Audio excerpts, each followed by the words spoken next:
नमस्कार साथियों, स्वागत है आप सभी का द्रोणाचार्य कोचिंग सेंटर के इस प्लेटफॉर्म पे। जैसे कि आप लोग जानते हैं, हम हिंदी तो पढ़ाते ही हैं और ऑब्जेक्टिव सब्जेक्टिव जो भी हम पढ़ाएंगे, जो जो भी चैप्टर पढ़ाएंगे उसका ऑब्जेक्टिव और सब्जेक्टिव सब सारे क्वेश्चन हम करवाएंगे। तो आज हम लाए हैं आप सभी के लिए श्रम विभाजन और जाति प्रथा, जिनके लेखक है डॉक्टर भीमराव अंबेडकर। यह एक निबंध है, तो आज इन्हीं का हम सब्जेक्टिव क्वेश्चंस करवाएंगे। तो चलिए बिना टाइम गवाए शुरू करते हैं। इस पाठ के लेखक जो है डॉक्टर भीमराव अंबेडकर जी का जन्म 14 अप्रैल 1891 ईस्वी को महू के मध्य प्रदेश में एक दलित परिवार में हुआ था। ये सब हम आपको थ्योरी वाली क्लास में भी करवा चुके हैं, तो थोड़ा बहुत अभी भी जान लेते हैं। उन्होंने जो डॉक्टर साहब जो थे, उन्होंने उच्चतर शिक्षा के लिए अमेरिका और लंदन गए थे। उनकी जो प्रमुख रचनाएं थी द कास्ट इन इंडिया, जो कि एग्जाम की दृष्टि से इम्पोर्टेंट है, तो हम इसको लिखते हैं द कास्ट इन इंडिया। ये बहुत ही इम्पोर्टेंट है, एग्जाम में कई बार ये पूछ चुके हैं। और दूसरा जो है there mechanism genesis and development.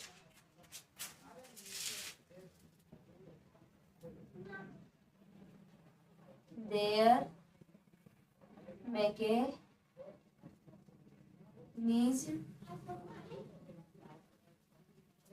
And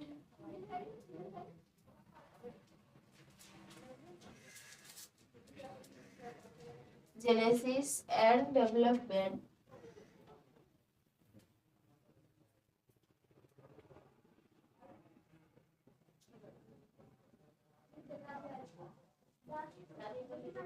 And development.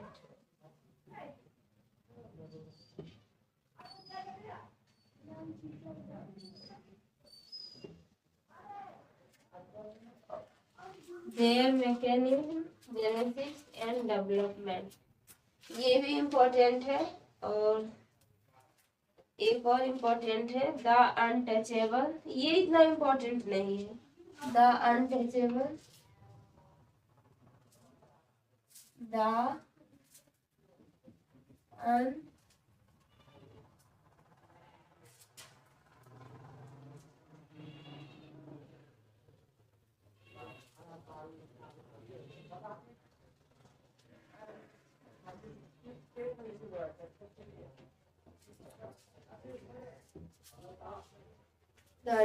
ये जो है चौथा है हु आर शूद्राज। ये भी बहुत इम्पोर्टेंट है।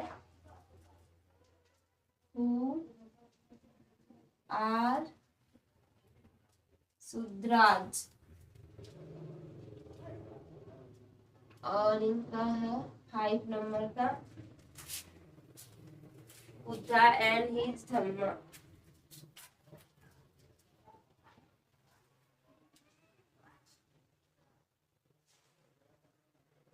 Buddha and his Dhamma. ये भी बहुत इम्पोर्टेंट है, बुद्धा एंड हिज धम्मा। और ये जो कहानी है श्रम विभाजन और जाति प्रथा, ये कहानी डॉक्टर भीमराव अंबेडकर जो है, ये एनिहिलेशन ऑफ कास्ट, इन्हीं से इस निबंध से उठाया गया है। कास्ट।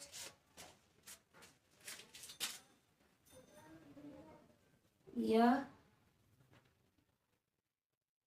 निबंध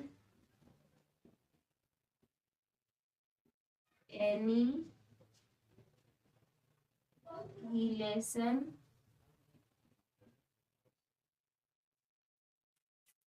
ऑफ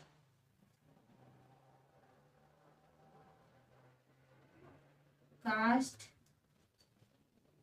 से ही लिया गया है। यह निबंध एनिहिलेशन ऑफ कास्ट से ही लिया गया है। श्रम विभाजन और जाति प्रथा पाठ में भीमराव अंबेडकर के प्रसिद्ध भाषण एनिहिलेशन ऑफ कास्ट से लिया गया है। एनिहिलेशन ऑफ कास्ट का हिंदी में रूपांतर ललई सिंह यादव ने किए थे। तो यहाँ नोट्स बना के लिखेंगे।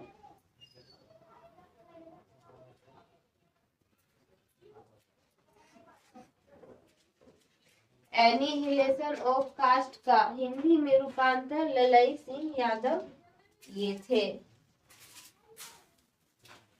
एनिहिलेशन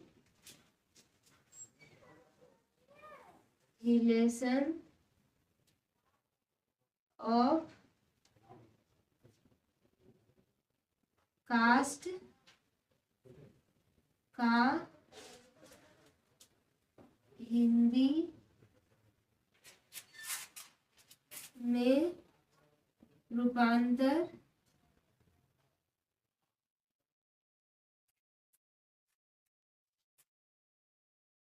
ललई सिंह यादव किए थे। ये बहुत ही इम्पोर्टेंट है।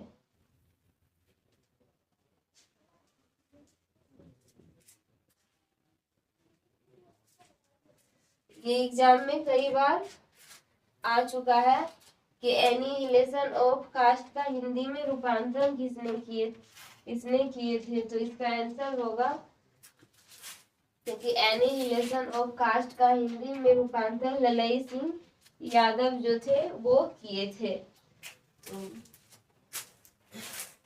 और बाबा साहेब भीमराव का निधन 1956 में दिल्ली में हुआ था।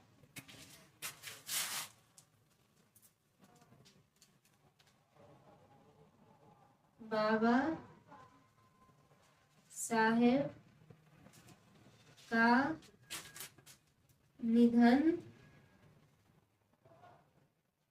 1956 ईस्वी में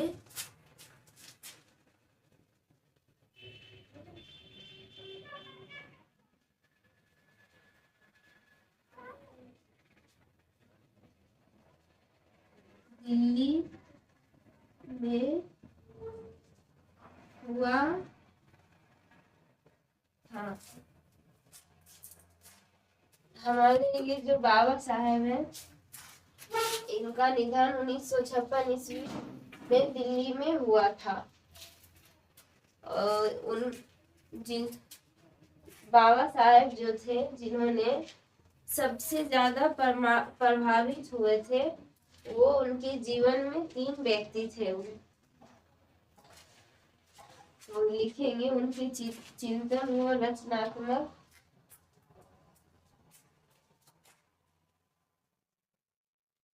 उनके चिंतन व रचनात्मक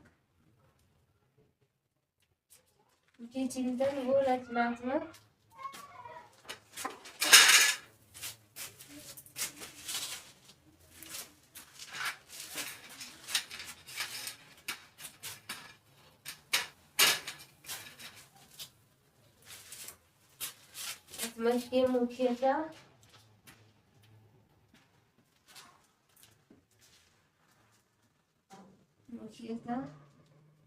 तीन व्यक्ति थे।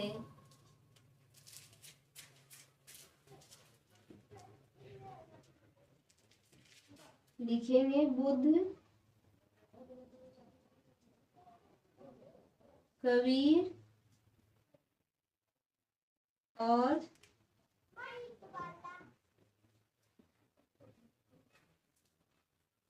ज्योतिबा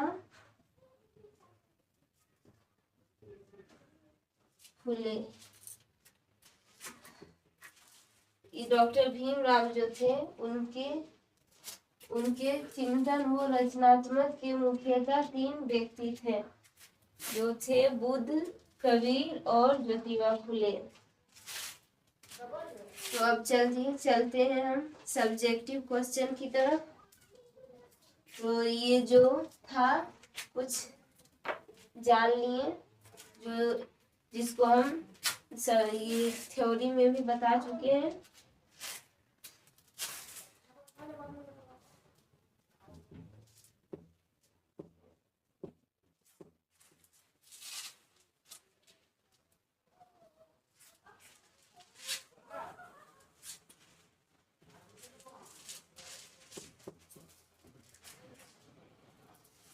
अब क्वेश्चंस है, लेखक किस विडंबना की बात करते हैं? विडंबना का स्वरूप क्या है? क्वेश्चन 1 में लिखेंगे लेखक किस विडंबना की बात करते हैं?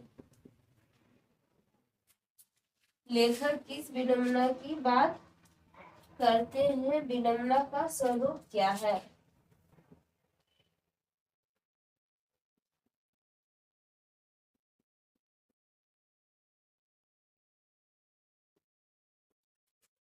विडंबना का स्वरूप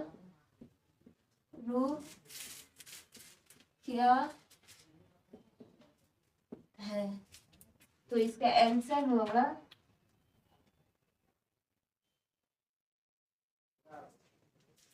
लेखक किस विडंबना की बात करते हैं। विडंबना का स्वरूप क्या होगा?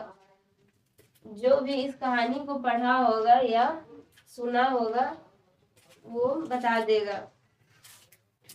लेखक के लिए विडंबना की बात यह है कि आंसर में लिखेंगे लेखक के लिए विडंबना की बात यह है कि लेखक के लिए विडंबना की बात यह है कि इस आधुनिक युग में भी जातिवाद के पोषकों की कमी नहीं है। इस आधुनिक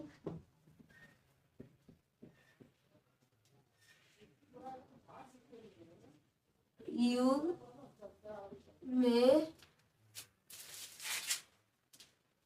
भी जातिवाद के पोषकों की कमी नहीं है।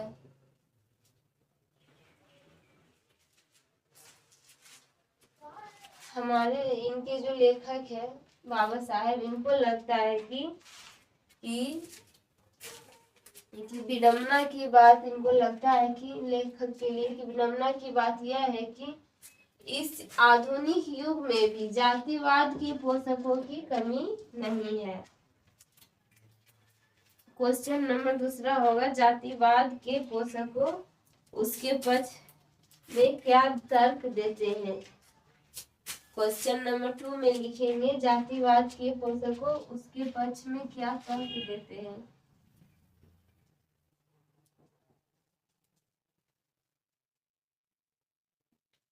के पोषकों उसके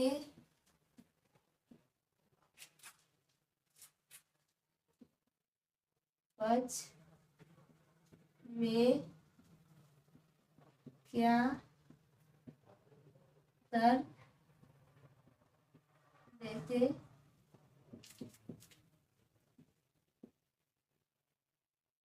हैं। तो इसका आंसर होगा, जातिवाद के पोषकों उसके पक्ष में क्या तर्क देते हैं।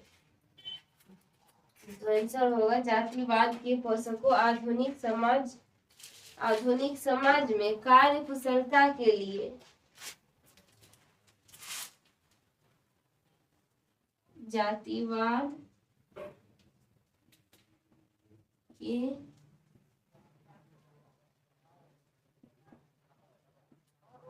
पोषकों आधुनिक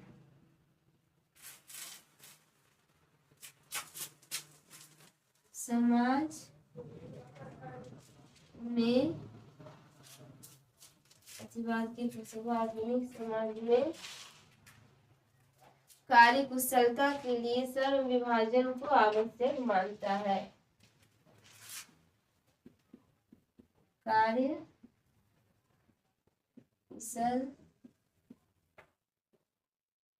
कुशलता के लिए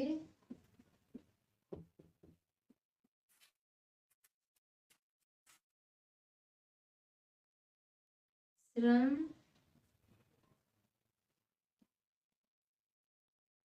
विभाजन को आवश्यक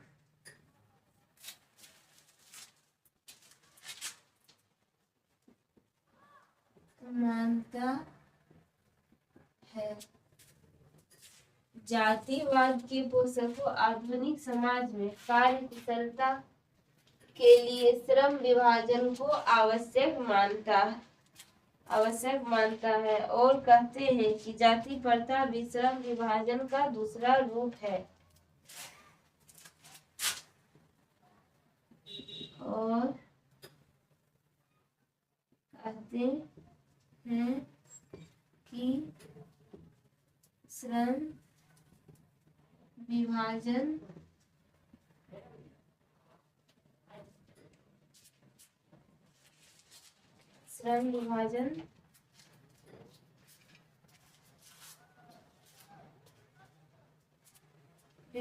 का दूसरा रूप है।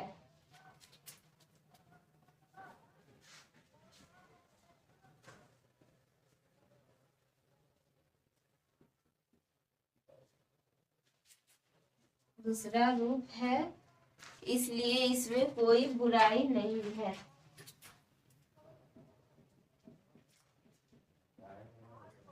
इसलिए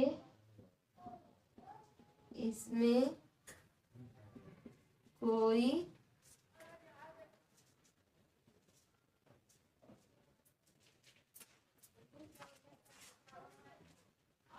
ये ठीक से चल नहीं है, कोई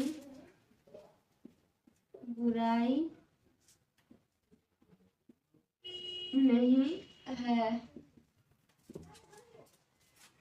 क्वेश्चन जो है 2 नंबर का, जातिवाद के पोषकों और उसके पक्ष में क्या तर्क देते हैं। तो इनका आंसर होगा, जातिवाद के पोषकों आधुनिक समाज में कार्य कुशलता के लिए श्रम विभाजन को आवश्यक मानता है और कहते हैं श्रम विभाजन का दूसरा आवश्यक मानता है और कहते हैं कि श्रम विभाजन का दूसरा रूप जाति प्रथा श्रम विभाजन का दूसरा रूप है, इसलिए इसमें कोई बुराई नहीं है। क्वेश्चन नंबर 3 लिखेंगे। जातिवाद के पक्ष में दिए गए तर्कों पर लेखक के प्रमुख आपत्तियां क्या है? जातिवाद के पक्ष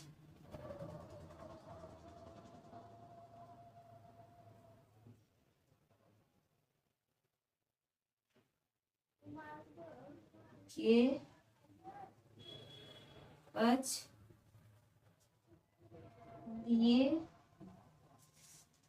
जातिवाद के पक्ष दिए गए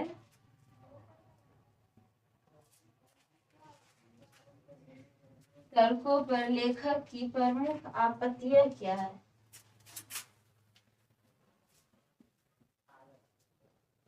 पर प्रमुख आपत्तियां क्या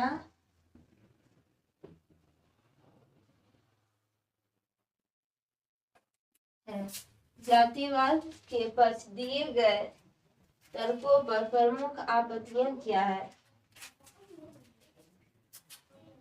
पक्ष पर प्रमुख आपत्तियां क्या है? तो आंसर में लिखेंगे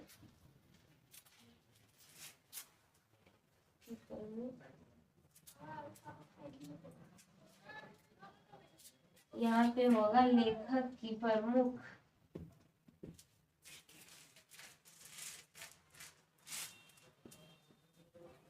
लेखक की प्रमुख आपत्तियां क्या है?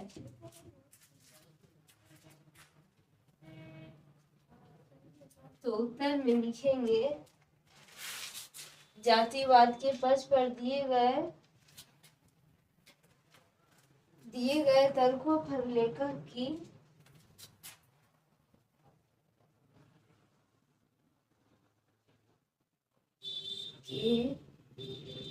पक्ष पर दिए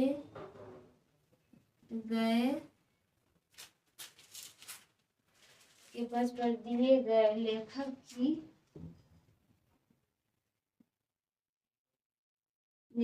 की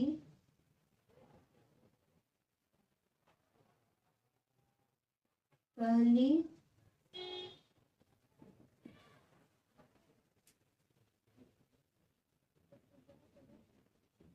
आपत्तियां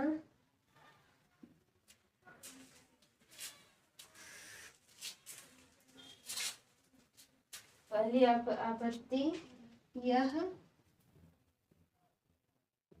है कि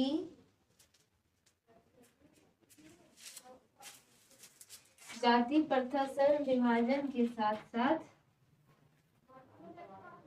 जाति प्रथा श्रम विभाजन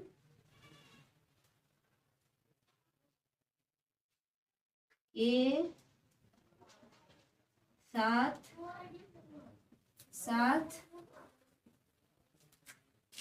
जातिवाद के पक्ष पर दिए गए लेखक की पहली आपत्तियां यह है कि जाति प्रथा और श्रम विभाजन के साथ साथ लोगों का भी विभाजन करता है। लोगों का भी विभाजन करता है। श्रम विभाजन निश्चय ही समाज की आवश्यकता है।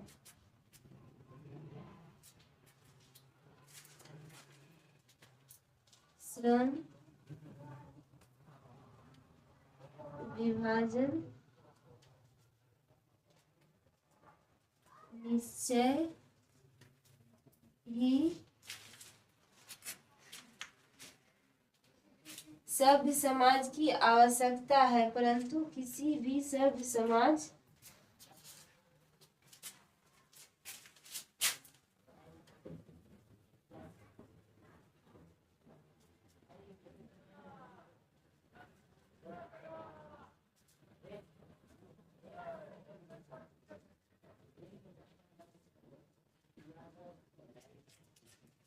आवश्यकता है, परंतु किसी भी सर्व समाज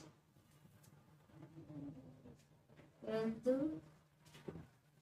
किसी भी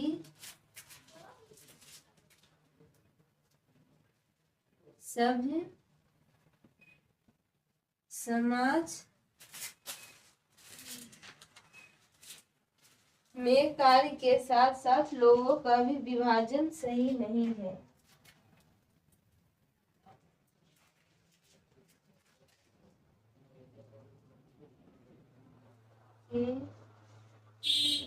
साथ साथ लोगों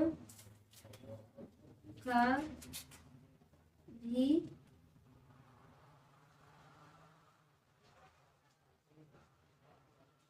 विभाजन आवश्यक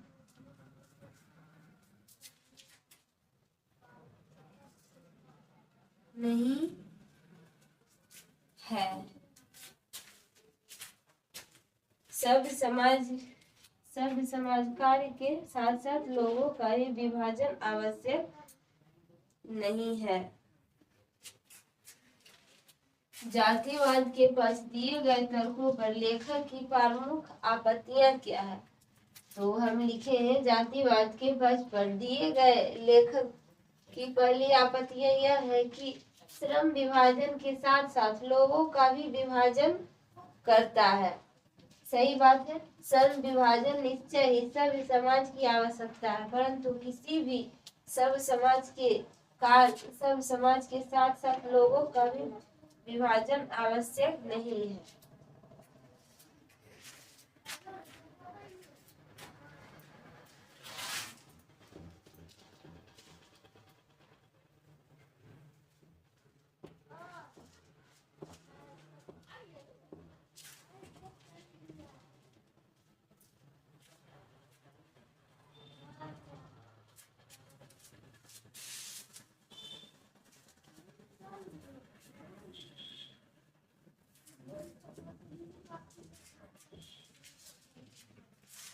क्वेश्चन नंबर 4 होगा जाति प्रथा। क्वेश्चन नंबर 4 में है, आप बुक में देख सकते हैं,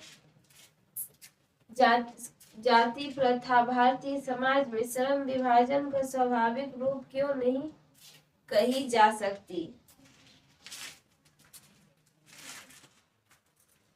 जाति प्रथा भारतीय समाज में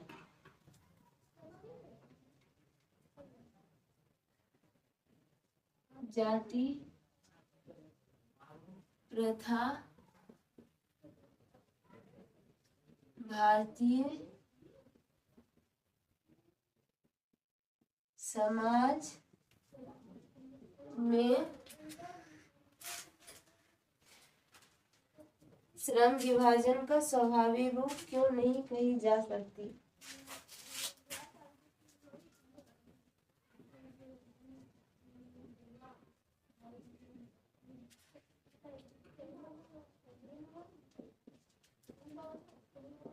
स्वाभाविक रूप क्यों नहीं कही जा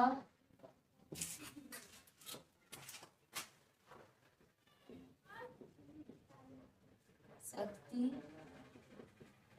है? जाति प्रथा भारतीय समाज में श्रम विभाजन का स्वाभाविक रूप क्यों नहीं कही जा सकती है?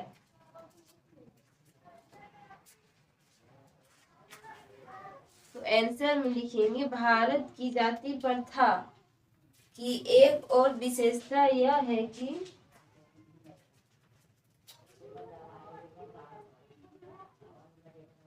भारत की जाति प्रथा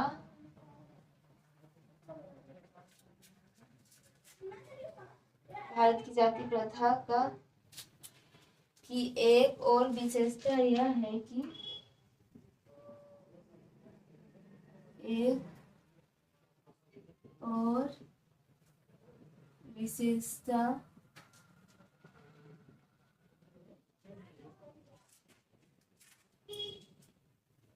यह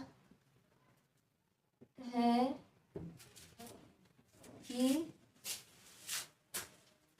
भारतीय की जाति प्रथा की एक और विशेषता यह है कि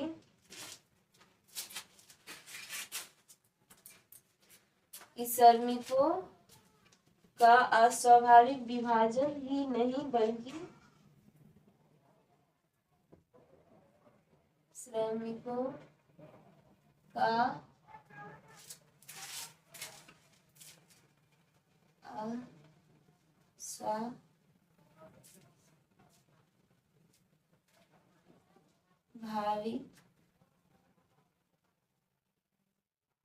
विभाजन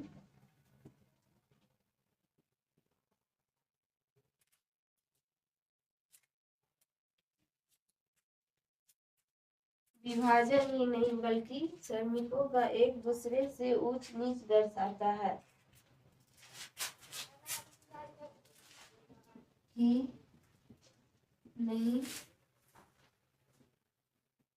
बल्कि श्रमिकों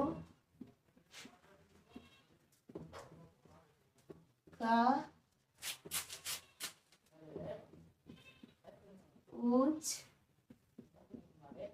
नीच दर्शाता है।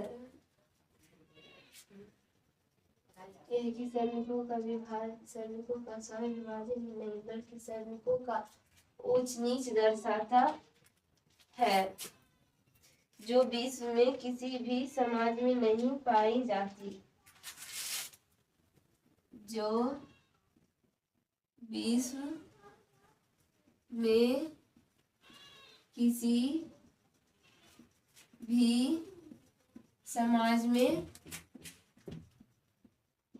नहीं पाया जाता है। जाति प्रथा भारतीय समाज में श्रम विभाजन का अस्वाभाविक क्यों नहीं कही जा सकती?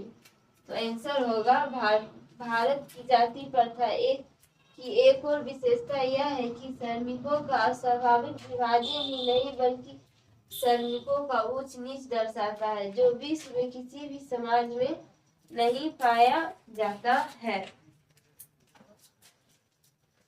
क्वेश्चन नंबर नेक्स्ट होगा जाति प्रथा। भारत में बेरोजगारी का एक प्रमुख और प्रत्यक्ष कारण कैसे बनी हुई है?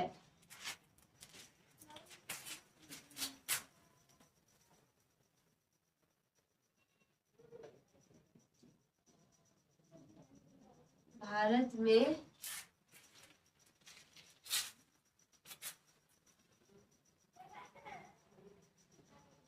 जाति प्रथा भारत में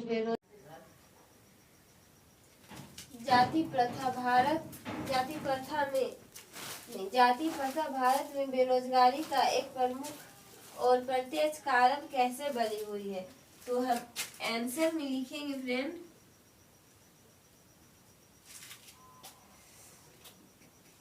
भारत में जाति प्रथा लोगों को कोई भी ऐसा कार्य करने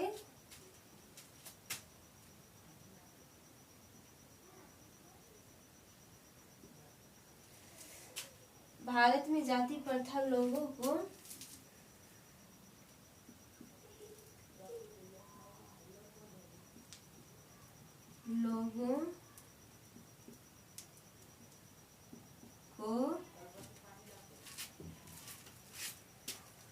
कोई भी ऐसा कार्य नहीं चुनने देती। कोई भी ऐसा कार्य नहीं चुनने देती। भारत में जाति प्रथा लोगों को कोई भी ऐसा कार्य चुनने नहीं देती जो उनके पूर्वजों ने नहीं किया हो, जो उनके पूर्वजों ने नहीं किया हो।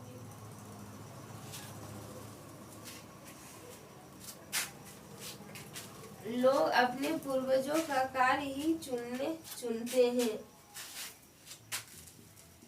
लोग अपने पूर्वजों का कार्य ही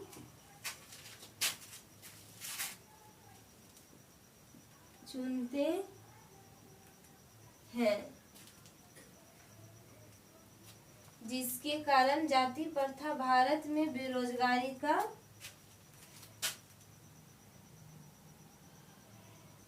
जिसके कारण भारत में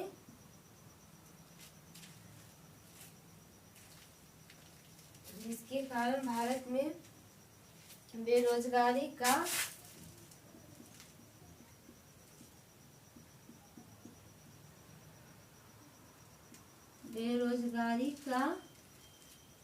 प्रमुख और प्रत्यक्ष कारण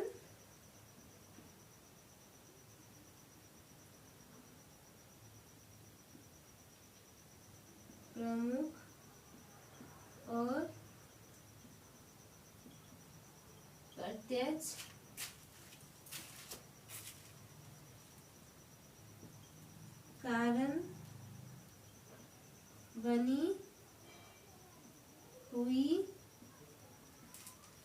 है। जाति प्रथा जो है भारत में बेरोजगारी का प्रमुख व प्रत्यक्ष कारण क्यों बनी हुई है? ये हमारे लेखक महोदय कहते हैं कि भारत में जाति प्रथा लोगों को कोई भी ऐसा कार्य चुनने नहीं देती जो उनके पूर्वजों ने नहीं किया हो। लोग अपने पूर्वजों का कार्य ही चुनते हैं, जिसके कारण भारत में बेरोजगारी का प्रमुख और प्रत्यक्ष कारण बनी हुई है। तो क्वेश्चन नंबर 6 में देखते हैं क्या है। लेखक आज के उद्योगों में गरीबी और उत्पीड़न से भी बड़ी समस्या किसे मानते हैं और क्यों?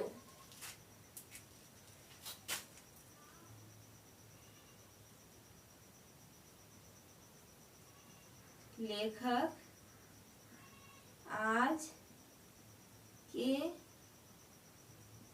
उद्योगों में गरीबी और उत्पीड़न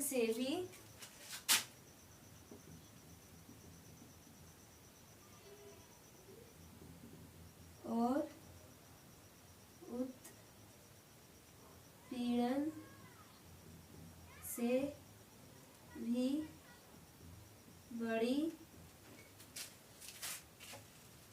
समस्या किसे मानते हैं?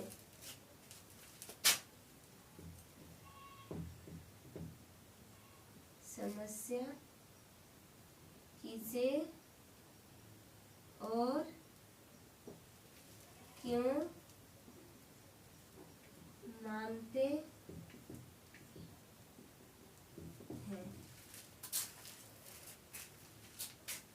लेखक यहाँ पे होगा।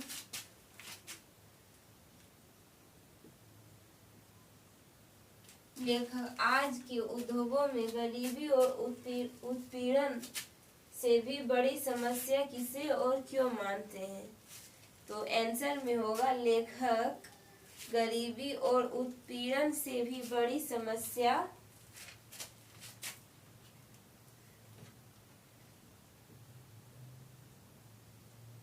लेखक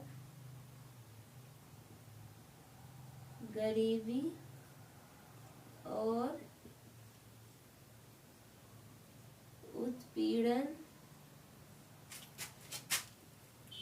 से भी बड़ी समस्या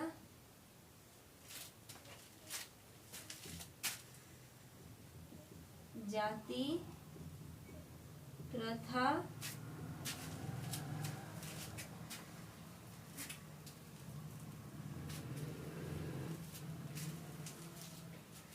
प्रथा को मानते हैं।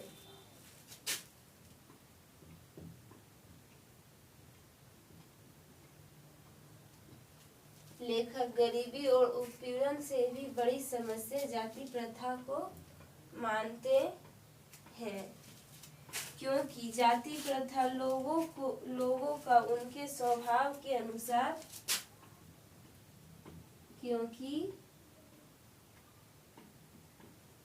जाति प्रथा लोगों को उनके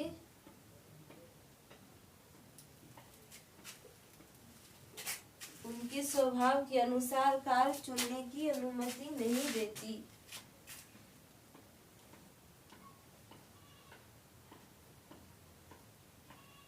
स्वभाव के अनुसार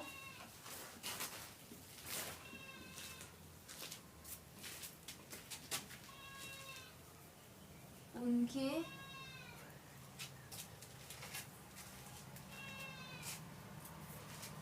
कार्य को चुनने की अनुमति नहीं देती।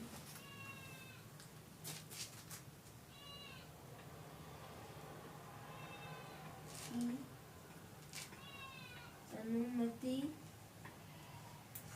नहीं देती। लेखक गरीबी और उत्पीड़न से भी बड़ी समस्या जाति प्रथा को मानते हैं, क्योंकि जाति प्रथा लोगों को उनके स्वभाव के अनुसार उनके कार्यों की चुनने की अनुमति नहीं देती है। इसलिए लेखक महोदय जो है गरीबी और उत्पीड़न से भी बड़ी समस्या जाति प्रथा को मानते हैं। क्वेश्चन नंबर 7 में लिखेंगे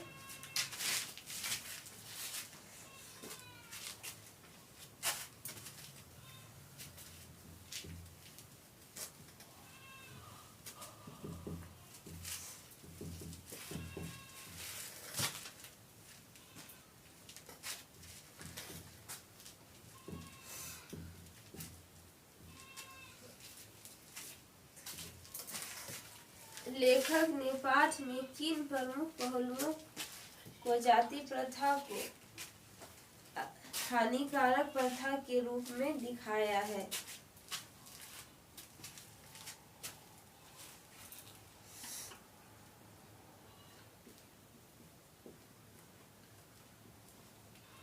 लेखक ने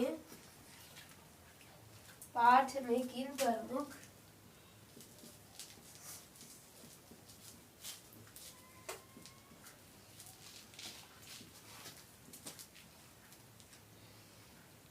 पहलुओं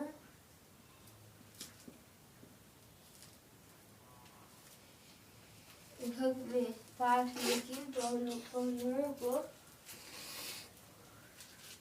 पहलुओं से जाति प्रथा को हानिकारक प्रथा के रूप में दिखाया गया?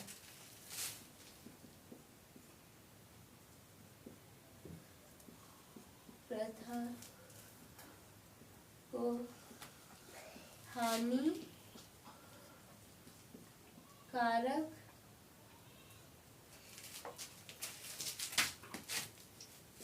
प्रथा दिखाया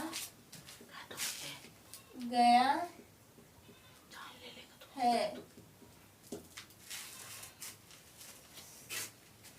इस पाठ में लेखक ने कई पहलुओं से जाति प्रथा को इस पाठ में कई पहलुओं से जाति प्रथा को हानिकारक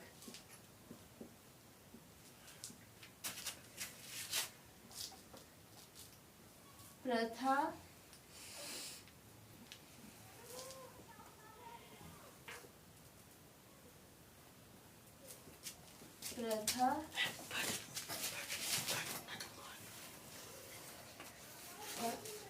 बताया है।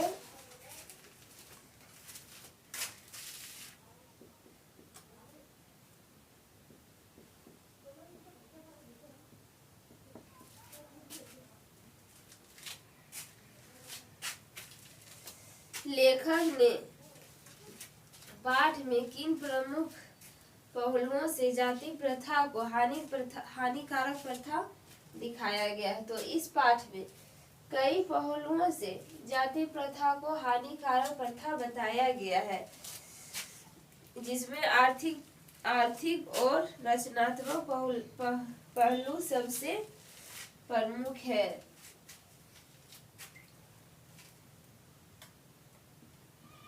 जिसमें आर्थिक और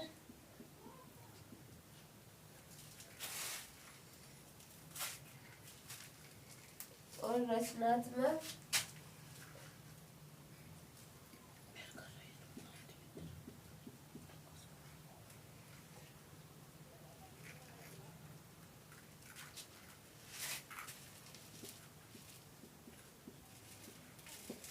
सबसे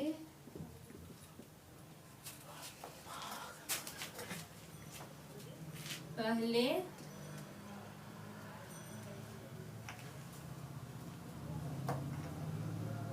बताया है। इस पाठ में कई पहलुओं से जाति प्रथा को हानि प्रथा बताया गया है, जिसमें आर्थिक और रचनात्मक पहलू सबसे पहले बताया गया है।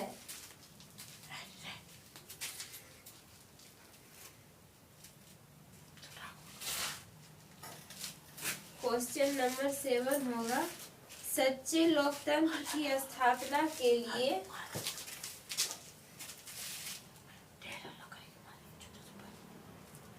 सच्चे लोकतंत्र की स्थापना के लिए सच्चे लोकतंत्र की स्थापना के लिए लेखक ने किन विशेषताओं को आवश्यक माना है? लेखक ने किन विशेषताओं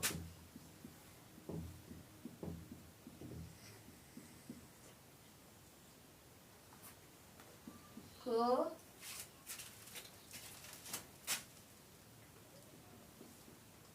आवश्यक माना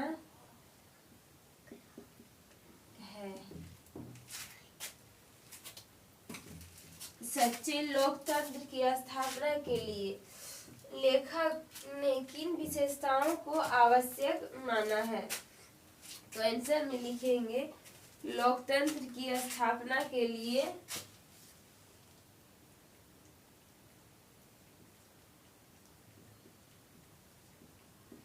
लोकतंत्र की स्थापना के लिए लेखक ने लोगों के बीच लेखक ने लोगों के बीच लोकतंत्र की स्थापना के लिए लेखक ने लोगों के बीच दूध और पानी के मिश्रण जैसा दूध और पानी के